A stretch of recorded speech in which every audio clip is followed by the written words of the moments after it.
अस्सलाम वालेकुम। Welcome to horror discussions.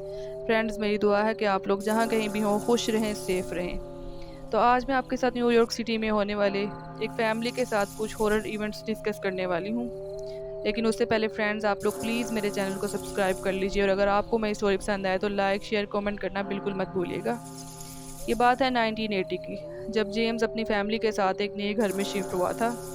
James और उसकी फैमिली को किसी वजह से अपना पुराना घर छोड़ना पड़ा और उन्होंने रेंट पर एक नया घर ले लिया।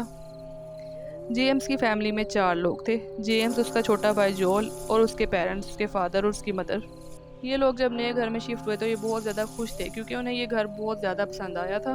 लेकिन वहाँ पर एक चीज़ थी जो बहुत वियर्ड थी।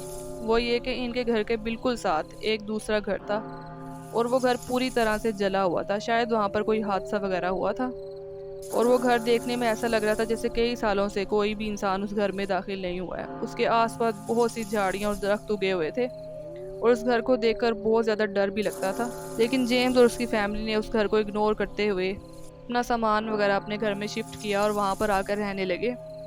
लेकिन जिस दिन वो वहाँ पर रहने के लिए आए, उसी दिन से वहाँ पर उन्हें कुछ पैरानॉर्मल एक्टिविटीज़ महसूस होने लगी।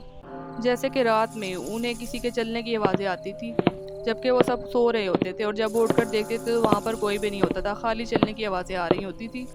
तो कभी उन्हें ऐसा लगता था कि कहीं पर कोई चीज़ बहुत बुरे तरीके से जल रही है। उन्हें जलने की बहुत ज़्यादा स्मेल आती थी, लेकिन जब वो देखते थे तो वहाँ पर कुछ भी जल नहीं रहा होता था।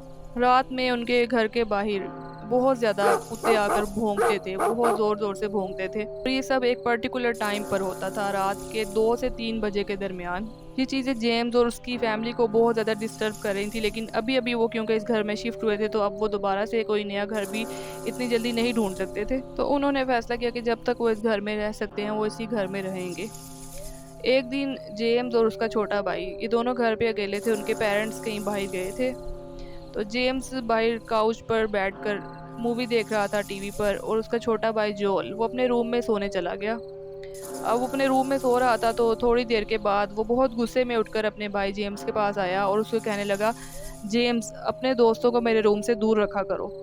तो जेम्स को लगा शायद ये नींद में है और आकर बड़बड़ा रहा है। उसने जोल से कहा, जोल जाओ अपने रूम में जाकर सो जाओ।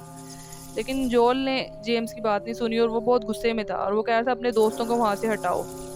जेम्स ने कहा, जोल तुम पागल हो गए हो, इस वक्त घर में सिर्फ हम दोनों हैं, हमारे सिवा यहाँ पर इस घर में कोई भी नहीं है।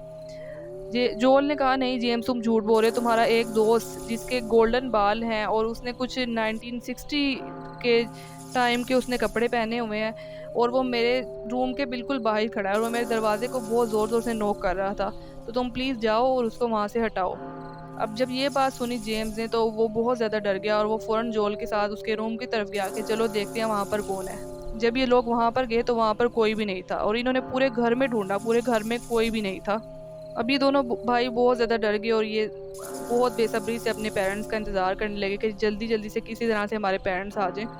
और जब इनके पेरेंट्स आए तो उन्होंने सब कुछ उन्हें बताया कि हमारे साथ ये सब कुछ हुआ और हमें एक ऐसा लड़का नज़र आया है। अब इनके पेरेंट्स भी काफ़ी परेशान थे कि इन चीज़ों का हमें कुछ तो हल निकालना चाहिए। नेक्स्ट डे जेम्स जो था वो अपने घर के बाहर खड़ा हुआ था, तो उसका एक दोस्त जो वहीं आसपास रहता था वो अपने फादर के साथ वहाँ से गुजरा। तो जेम्स ने उन्हें हेलो हाय बोला, और वहाँ पर खड़ा होकर उनसे बात करने लग गया। तो बातों बातों में जेम्स ने जो सारी बात उनके साथ जो इवेंट रात को हुआ था, उसने वो सारा अपने फ्रेंड को और उसके अप्पू को ये सारी बात बताई कि ये सब कुछ हमारे साथ हुआ था। तो जो जेम्स का फ्रेंड था, उसके जो फादर थे, उन्होंने पूछा कि तुम्हें वाकई में ऐसा लड़का नज़र आया था जिसके बाल बाल जो है वो गोल्डन थे और उसने इस तरह के कपड़े पहने हुए थे? तो जेम्स ने कहा, जी हाँ, ऐसा ही लड़का था। तो उसके जो फादर थे वो काफ़ी परेशान हो गए, और उन्होंने जेम्स को बताया कि जो घर तुम्हारे बिल्कुल सामने है, जो जला हुआ है, 1960 में इस घर में एक ऐसा ही लड़का अपनी फैमिली के साथ रहता था। उसके गोल्डन बाल थे और वैसे ही कपड़े पहनता था।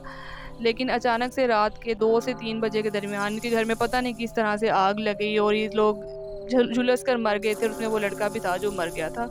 ये बात सुनी तो जेम्स बहुत ज़्यादा डर गया। उसने अपने पेरेंट्स को जाके बताया, और जेम्स और उसके भाई जोल ने अपने पेरेंट्स से रिक्वेस्ट की कि अब हम इस घर में नहीं रह सकते, आप प्लीज़ यहाँ से हमें लेकर किसी और घर में चले जाएं।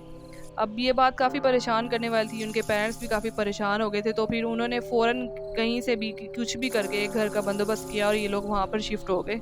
और फिर जब ये लोग नए घर में शिफ्ट हुए तो दोबारा इनके साथ कभी भी उस तरह की कोई चीज़ नहीं हुई। ना इनको वो लड़का नज़र आया, ना इनके घर में जो इनको चीज़ें आवाज़ें वगैरह होती थी, कुछ भी नहीं हुआ। ये लोग बिल्कुल नॉर्मली अपनी लाइफ गुजार रहे थे। तो ये जो वाक़या है ये फ्रेंड्स बिल्कुल सच्चा वाक़या है, बिल्कुल रियल स्टोरी है, जो आज मैंने आप लोगों के साथ शेयर की है।